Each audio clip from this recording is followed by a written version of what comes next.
Hello everyone. So in this video, let's look at the different tips or lifestyle tips that can help you in giving a good sleep. Okay, the first and foremost is about diet. Diet is extremely important, and in the previous videos we have seen how a high carbohydrate diet can influence your sleep in a negative way. So we should minimize the carbs intake, especially during dinner time. The best option would be taking enough protein diet and also having these meals much earlier. You should be keeping a gap of at least 2 to 3 hours before your meal time and your sleep. And if you feel like having something before your bedtime, then keep a protein snack. It could be like a glass of warm milk, or with haldi or turmeric, or any other, maybe a small portion of nuts. These things can be taken late at night before bedtime if you feel like snacking. Otherwise, keep this like 2 to 3 hours of gap between meals and your sleep. That's the first and foremost thing. The tip 2 is about exercise. It is highly important for you to indulge in some form of cardio practices, at least for 45 minutes. Because there are a lot of studies that has proven that exercise definitely improves your sleep quality, and these exercises are to be done during the day and not late in the evening. Avoid any form of strenuous exercise at late in the evening, because that can increase your body heat, and naturally exercise increases your metabolism. It increases all the metabolic hormones, it increases cortisol levels, so you will actually just get a disturbed sleep if you do a workout late in the evening. Okay, but during the day that is the right time to do some form of cardio exercises. Another practice is having hot shower. Hot bath or hot shower has been proven to be very, very effective in inducing a good night's sleep.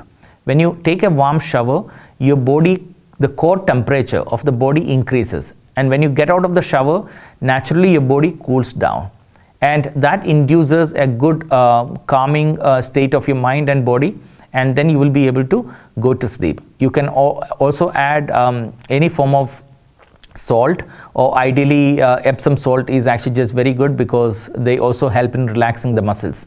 So if you feel any muscular tension and things like that, Epsom salt also can be added while you're taking the shower.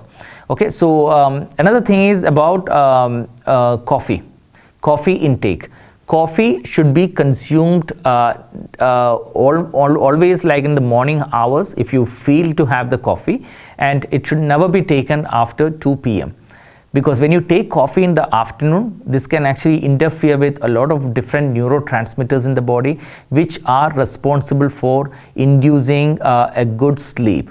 Okay, so coffee can be always replaced by some form of herbal teas. You can have tulsi tea, or you can have teas that are made of licorice, or you can also have chamomile tea, which also has a calming down action. Okay, so any such herbal teas can be taken to replace coffee. Okay, another aspect is about blue screen.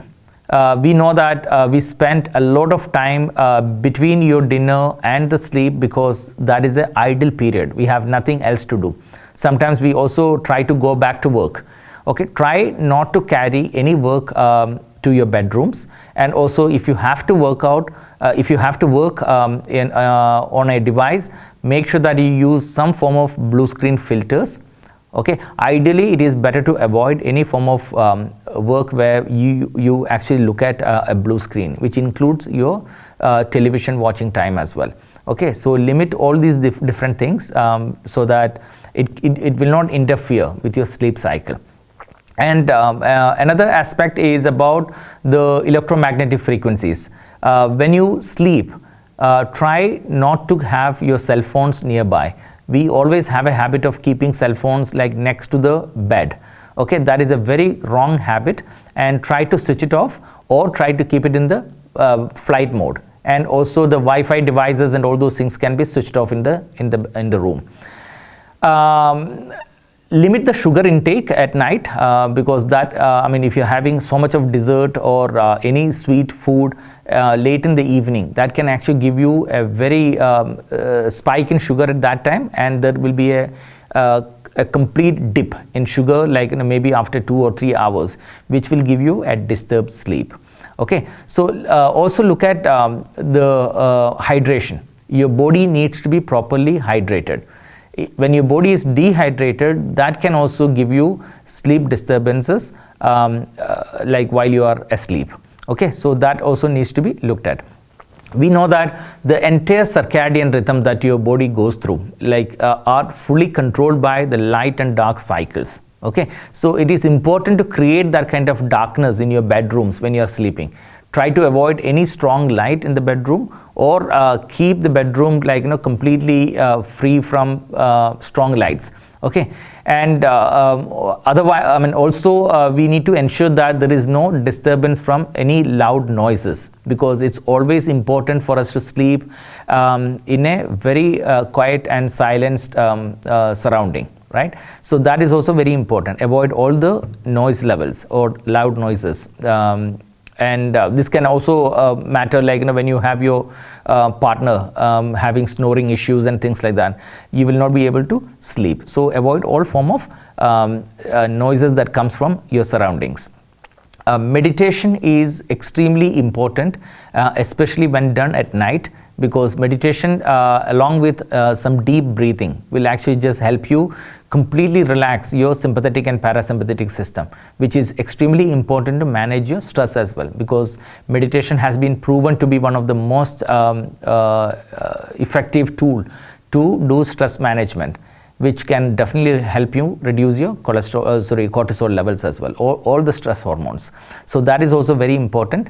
Then we also know about there is one particular technique which is actually called as a barefoot walking. Okay, so having a contact with the earth, it is really important for us to, because we know that as human beings we carry a lot of charged ions. Okay, so it is important for us to discharge all the negative energy and negative ions in our body. Okay, so doing a barefoot walking, either it could be on the soil, or it could be on pebbles, or it could be even a grass walking. Okay, so this can also help you in discharging our negative emotions onto the earth, and then induce a good sleep. Last but not the least is about exposure to sunlight. Vitamin D is very, very crucial in determining our sleep-wake cycle, or even to regulate the circadian rhythm in the body. So you need to ensure that you expose your body to the sun at least like minimum 20 minutes every day. So these are some of the tips that will help you in getting good sleep at night. Thank you for watching.